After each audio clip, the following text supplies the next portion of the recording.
스윗한 닥터. 오늘의 주제는 피서철 감염병을 피하는 법에 대해서 말해보도록 하겠습니다. 교수님 반갑습니다. 안녕하세요. 예, 우리 정진아 교수님 오랜만에 모셨는데 제가 궁금한 점이 있습니다. 교수님, 왜 소아청소년 교수님과 교수님들은 멀리서 봐도 소아청소년가요? 하는 행동도 소아청소년이고 왜 그럴까요? 글쎄요. 다들 그렇게 말씀을 하시는데 일단은 저희들이 예쁜 아기들을 많이 보고 그리고 저희들 교수님들 자체가 아기들을 보고 있으면 그냥 같이 웃어요. 아, 그렇죠. 그러니까 보기만 해도 예쁘니까 그리고 또 엄마 아빠의 마음이라서 그런지 저희 다 그래서 계속 웃으니까 또 동안이라는 이야기도 많이 듣고 실제로 또 다 예쁘고 동안이신 분들이 많고 그렇습니다. 맞아요. 진짜 최용 교수님도 그렇지만 정진아 교수님도 사실은 나이라고 말할 연세는 아니지만 그런데도 불구하고 굉장히 진짜 절대 동안입니다. 나이 알면 깜짝 놀라실 겁니다. 예. 교수님, 여름철에 특별히 주의해야 될 감염 질환 뭐 어떤 게 있을까요? 예, 사실은 날씨가 더우니까 뭐 감염이 안 생기겠지라고 생각할 수도 있지만 실제로 여름철에 유행하는 감염들이 몇 가지 있는 게 특히 장 바이러스에 의한 뭐 수족구, 그냥 구내염이라고 이야기하는 헐판자이나 그리고 또 그 똑같은 바이러스들이 또 뇌수막염도 일으키고요. 그리고 여름철 장염도 있습니다. 그 외에도 뭐 수영장 다녀와서 생기는 눈병이라든가 생각보다 꽤 많은 감염 질환들이 우리 아이들을 괴롭히고 있죠. 여름. 그렇죠. 또 여름 더운데 열이 나는 질환을 앓게 되면 애들 너무 힘들어하더라고요. 맞습니다. 에어컨을 틀까 말까도 고민을 하고 선풍기 틀어도 걱정, 꺼도 걱정. 네, 또 탈수도 많이 되고 땀을 많이 흘리니까. 땀 많이 흘리니까. 네. 근데 지금 말씀하신 이 많은 질환 중에 우리가 병원에 잘하면 입원할 수도 있는 좀 중한 병은 뭐 어떤 게 있을까요? 아무래도 요즘 다 뉴스에서 나오고 있지만 수족구나 아니면 구내염 같은 경우에는 아이들이 못 먹으니까 탈수가 되고 또 열이 나니까 또 더 이제 수분 소실이 되어서 이제 그런 못 먹고 탈수되고 하니까 입원을 하게 되고요. 뇌수막염 같은 경우에도 일단 열이 나면서 머리가 아프고 아이들의 컨디션이 나빠져서 또 입원을 하게 되고 장염 같은 경우에도 설사를 계속하니까 역시 탈수로 인해서 입원하는 경우가 종종 있습니다. 그렇죠. 어른에 비해서 아이들은 체내 수분 함량이 조금 더 그 중요한 포션을 차지하기 때문에 탈수가 되게 되면 어른에 비해서 훨씬 더 아이들 컨디션이 많이 처지거든요. 그러니까 입원을 해서 수액 치료가 필요한 경우가 훨씬 많습니다. 하여튼 물만 먹으면 안 되나요? 근데 그 물을 못 먹어낼 정도로 아이들이 구토를 한다거나 컨디션이 나쁘면 사실은 물을 한 모금 마시는 것조차도 굉장히 힘들어지거든요.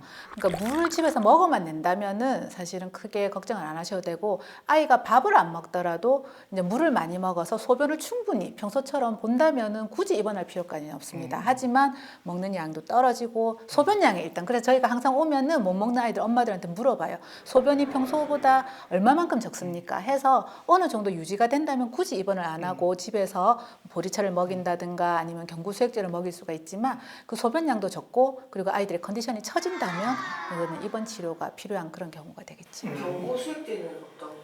그건 보통 경구수액제라고 하는 거는 병원에서 그러니까 링거 맞는 대신에 먹는 수액제가 있습니다. 그 전해질 성분이 이제 주사하고 비슷하게 이렇게 구성이 되어 있는 거를 처방을 받아서 먹이기도 하고 요즘 어른들 같으면 이런 게 어린이 이온 음료라고 사실 시판되는 것도 있기는 합니다. 그래서 그 성분은 이제 사실은 뭐 수액하고 똑같지는 않겠지만 그래도 그런 거를 먹이는 경우도 있고 대신에 어른들이 먹는 이온 음료를 그대로 먹이실 경우에는 그 전해질이 균형이 안 맞죠, 그죠? 어른 거를 직접 먹이시는 것보다는 이제 병원에서 처방을 받으시거나 아니면 그 보리차나 아니면 그 아이들 이온 음료 그런 것들을 골라서 먹이시면 도움이 될 수가 있습니다. 이 부분이 궁금하신 분은 반려편 다시 보시면 이 부분에 대해서 저희가 충분히 이야기를 했거든요. 결정적으로 맛은 별로 없고 이게 항상 그 비슷한 말하는 게 어른들 그 대장 내시경 할 때 그 약과 비슷한 맛이래요. 맛이 없대. 일종의 민간요법이긴 한데 옛날에 우리 할머니 때, 어머니 할머니 때들은 밥을 할 때 요즘은 전기밥솥에 하지만 그러니까 솥에 밥을 할 때는 밥이 부글부글 끓을 때 위에 끓는 물을 그러니까 밥물이라고 하거든요. 그거를 걷어서 이렇게 먹이면 어느 정도 수분 보충도 되고 아이들이 생각보다 덜 토해요. 그래서 옛날 할머니들은 그 밥물을 걷어서 약간 희석을 시켜서 먹이시는 방법도 있는데 그것도 생각보다 괜찮습니다. 왜냐하면 이게 밥물에는 실제로 그 쌀이 좀 들어가 있는 거기 때문에 고기가 들어가는 똑같은 칼로리를 주는 효과도 있고 그리고 수분도 보충하고 옛날 분들이 참 지혜로우신 것 같아요. 지혜로운 것 같아요. 네. 예. 이것만 알면 감염 질환 안 걸린다. 다시 말해서 여름 감염병을 이렇게 피하는 방법 뭐가 있을까요? 사실은 뭐니 해도 손 씻기죠. 손 씻기죠. 저희 옛날에 사스가 돈다거나 아니면 메르스가 돈다 할 때도 제일 먼저 가장 중요하게 이제 이야기를 했던 것이 항상 손위생이었습니다. 그래서 어딜 갔다 오면 손을 씻는데 그것도 그냥 대충 물에 씻는 게 아니라 흐르는 물에 비누를 써서 이렇게 저희 순서가 있거든요. 그래서 그 순서는 굉장히 간단합니다.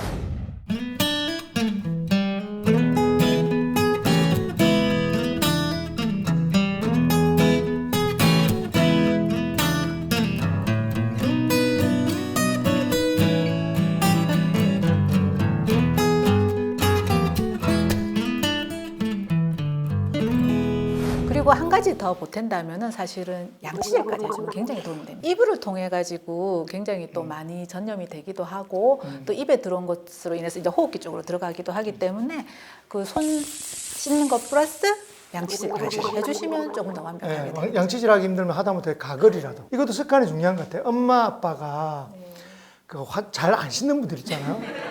특히 화장실 가서 잘 안 씻는 분들 씻을 때 어떻게 씻느냐? 요렇게만 씻어요. 요렇게만 씻어요. 요렇게 씻는 분 많아요. 특히 교수님 그러시는 거 아니죠? 아니 근데 많이 들었어요. 남자들은 안 씻어요.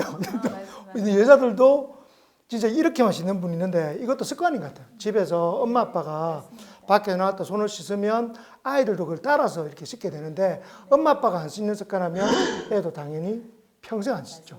그래서 네. 밖에 갔다 오면 꼭 손 씻고 양치질 해 그러면 밥 먹고 양치질을 하면 되지 왜 밖에 그렇죠. 갔다 와서 양치질 하냐고 물어보는 아이들이 있는데 사실 외출했다 들어와서 양치질도 굉장히 중요한 자기 몸을 보호하는 최고의 방법이기 때문에 맞아요. 손 씻기와 함께 양치질까지 해주시면 굉장히 많은 도움이 될 것 같습니다. 병원에서도 그런 말을 해요. 병원 내 감염의 주범은 인턴 선생님들의 손끝과 소매, 그죠? 그런 말을 할 정도로 사실은 이제 병원은 굉장히 손 씻기에 익숙해져 있어요. 왜냐하면 이게 감염 관리를 하는 게 굉장히 중요한 지표이기 때문에 그러는 거라는데 실제로 지금은 거의 손 씻는 게 생활화됐죠, 우리나라에서. 예, 맞습니다. 저희들도 환자 볼 때 한 명 보고 또 이제 손소독제로 손 닦고 또 그다음 환자 보고 그래서 사실은 손소독제를 너무 많이 써서 손이 막 이렇게 거칠어지는 선생님들도 계시거든요. 그만큼 요즘은 손위생이 굉장히 많이 중요하게 대두가 되고 있고 실제로 많이 또 따라하고 있는 것 같습니다.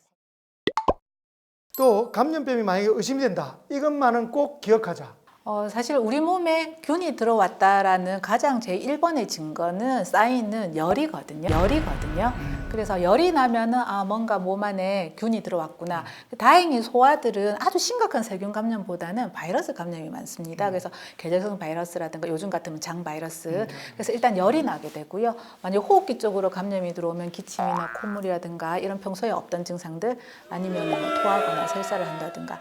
그리고 아이들은 몸이 거짓말을 안 하거든요. 몸이 아프면 일단 컨디션이 처집니다. 그래서 간혹 열이 나더라도 아이가 잘 먹고 잘 놀면 크게 걱정 안 하셔도 된다라고 이야기할 만큼 아이들 전체적인 컨디션을 보셔야 돼요. 그래서 혹시나 밤에 열이 난다 해서 바로 아이를 들쳐업고 응급실 많이 오시는데 사실 응급실 와도 해열제 주는 거 말고는 없잖아요. 아기가 컨디션이 나쁘지만 않으면 사실 특별하게 해줄 게 없습니다. 그래서 너무 열 난다고 두려워하지 마시고 일단은 컨디션을 보시면 좋겠지만 일단 감염의 가장 1번 사인은 열이 나는 거라고 이제 가장 대표적인 거라고 보시면 되겠습니다. 39도가 넘어가면 해열제를 꼭 먹이셔야 되지만 저희 교과서에도 38도가 조금 넘는 고열이 아닌 경우에는 아이의 컨디션이 괜찮다면 굳이 해열제 안 먹이고 그렇게 쿨링이라고 하죠. 미지근한 물수건으로 좀 닦아서 열을 내리는 그것을 또 권장하기도 합니다. 여름에는 감기 잘 안 걸리지 않습니까? 그러면은 지금 계절에 7, 8월에 열이 나면 감염성 질환을 먼저 의심해요. 근데 감기도 감염성 질환이거든요. 감기도 결국 바이러스가 들어온 감염성 질환인데 종류가 다를 뿐이에요. 일반적으로 감기가 잘 걸리는 바이러스는 리노바이러스라든가 아데노바이러스, RS 바이러스 이런 호흡기 바이러스가 위주인데 지금 걸리는 수족구, 내수막염, 장염 이런 건 아까 말씀드린 장 바이러스라고 하는 엔테로 바이러스이기 때문에 바이러스의 종류가 다른 거죠. 그래서 보통 여름에는 걔도 감기 안 걸리는데 이렇게 이야기를 하시지만 그 감기의 개념이 다른 거죠. 그러니까 감염은 감염인데 흔히 말해서 호흡기 감염보다는 다른 감염이 이제 유행을 하는 게 여름철 감염이라고 보시면 됩니다. 네, 감염병은 결국은 모든 질환을 통칭하는 밖에서 들어온 바이러스나 병균에 의해서 생기는 병 전체를 감염병이라고 하는 거죠. 우리는 5년 관계 개도 안 걸리는데 사실은 여름철에도 호흡기 바이러스 감염이 그러니까 걸리거든요. 뭐 폐렴, 편도선염, 뭐 흔히 말해서 그 기관지염 이렇게 해서 입원을 하는 아이들이 있어요. 근데 빈도 자체가 사실 환절기 때 훨씬 더 많은 거죠. 낮밤 기온 차이가 10도 이상 나는 그런 어떤 호흡기 바이러스가 더 많이 유행하는 시기가 있고요. 여름철에는 그때보단 덜하지만 안 걸리는 건 아니거든요. 연중 생길 수는 있습니다. 근데 약간 유행의 시기가 조금씩 다르다는 차이라고. 근데 오히려 또 여름이 돼서 우리가 또 요즘 호흡기 감염이 많은 이유가 제 생각에는 에어컨, 선풍기 이런 냉방을 하니까 마치 그게 우리가 그 환절기처럼 그렇죠. 몸이 느끼는 예. 것 같아요. 그러니까 더울 때는 그냥 듣기만 하면 좀 나은데 이것도 더웠다 추웠다를 하니까 환절기처럼 여름에도 이런 감기 같은 바이러스 질환이 온도 변화가 크면은 그러니까 낮밤 기온 차이가 10도 이상 나면은 흔히 말해서 이제 호흡기 바이러스 감염이 잘 유행한다라고 이야기를 하거든요. 그게 환절기인 거죠. 스윗한 처방전 말씀해 주십시오. 여름철 감염병 예방에도 외출했다 돌아오면 항상 손 씻고 양치질 하는 것이 제일 중요합니다. 손을 그냥 씻는 게 중요한 게 아니라 어떻게 정확하게 씻는지가 중요하다. 잊지 않은 게 좋을 것 같습니다.